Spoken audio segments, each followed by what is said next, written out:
Nick, I know you said you were probably going to watch the game last night. And you watched situational stuff around the league. Just curious what you think of going forward on fourth down there by Dan Campbell.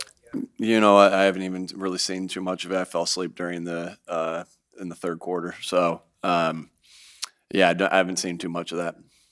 I know it's not your primary concern. We'll look at those all next week. With Saquon closing in on the franchise record for single season rushing, is that something you take joy in, like being a part of that? Yeah, of course. Anytime you can in a storied program like this and franchise like this, where you can set records, that's always awesome. So I think back to we had some opportunities to break some records in 22. Smitty broke the receiving record for a rookie in 21.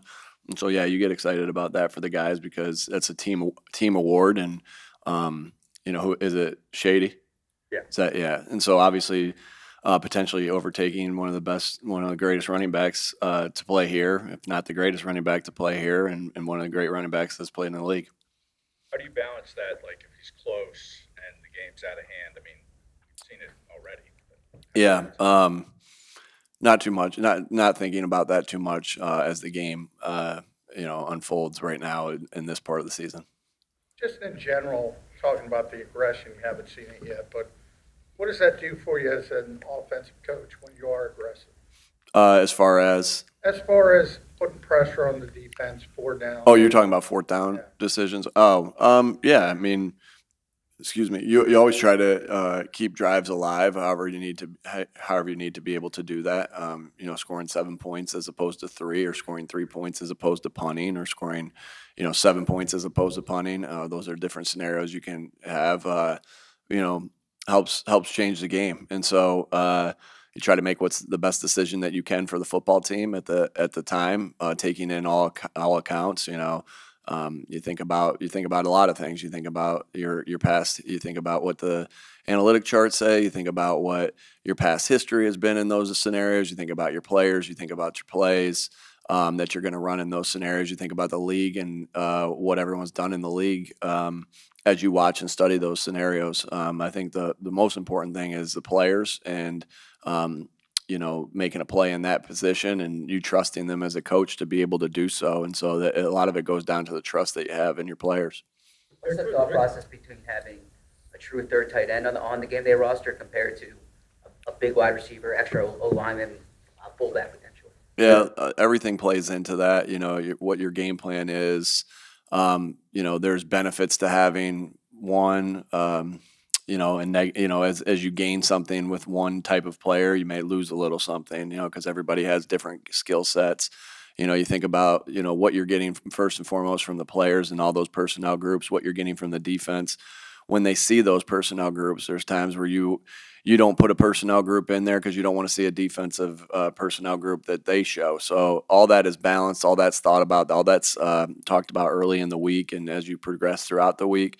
And every week's a little bit different based off of who you're playing and then who the player is in that scenario. What does it do to the offense to get Devontae back for the first time in a couple weeks? Yeah, obviously, Devontae is a great football player that has contributed so much to this offense and this team over the past 4 seasons. And so, anytime you have an ability to get a guy like that back into the lineup, that's big for your team. That's hard for the opposing team. And hey, he's a great player. He's a great teammate. And so we'll see where we are by the end of the day. Nick was saying earlier in the week that he's comfortable with like a 3-man rotation at edge. A, how do you feel about that? And B, also what it says about Jalix that, he's progressed to the point where he could be one.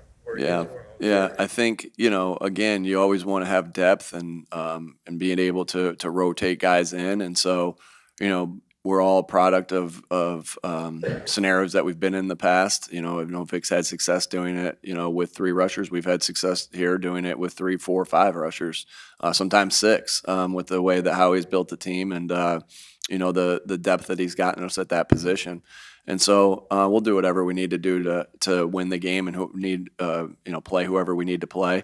And as guys need rest, we'll look at that as the game progresses.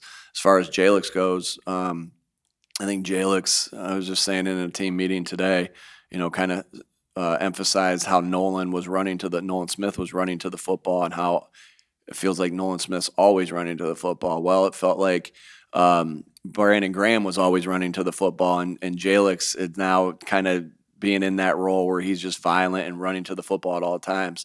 We stress that a lot. We talk about that a lot, but he's got the guys in front of him that have helped him learn the way.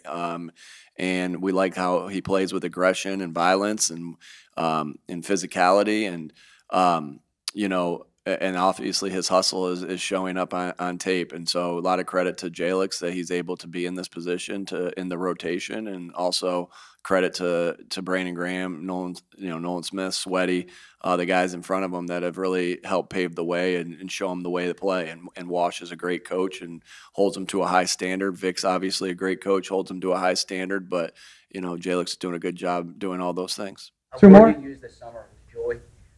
As you guys keep winning and your focus is work, do you also try to make sure that they're enjoying this, having fun? Yeah, again, the journey should be the joy, right? Coming into work every single day. Like, there's obviously moments that you have after games. There's moments that you have throughout the week, but I think that the most special thing is the time that you spend grinding out the week together, the work that goes into it. That as boring as that sounds, or as not fun, as not joyful as that sounds, there's joy in the process, and that's what we talk about a lot. And it's we're focused on the next game, but it's been fun. I think you can see our team having joy. I think you really can see that from how they celebrate together. A cool play in the Baltimore game on the 3rd and 1 stop by Zach, and you see all the white jerseys around just running together and celebrating. Kenny Gainwell's touchdown against the Rams, you can kind of see how cool it is on the sideline, them celebrating together. And so, again, we are talking about work, but I think there's elements of the you could see it on tape, the joy that's had on the field. And I see that every day here in the building, that some things that you guys don't get to see every day in the building, of the guys hanging out in here, shooting baskets, hanging out together in the locker room, hanging out together in the cafeteria, eating meals together. So I really see that joy in our team continuing to come together, and that's what our mission is, to get better at that each week. And we'll keep trying to improve on that. Nick, have you done anything with your messaging this week to emphasize why you can't take opponents lightly? When you go out and you work every single week the same way, I think somebody asked me last week, is this game a little bit more extra for you that you're playing the Ravens? Well, we're not doing our job if before we play a game, whether people think it's a big game or not a big game, or against a good opponent, or whatever it is, we're not doing our job unless we go into that every single week. So the message has been consistent. The message this week has just been to continue playing with relentless effort. That's what we've talked about this week.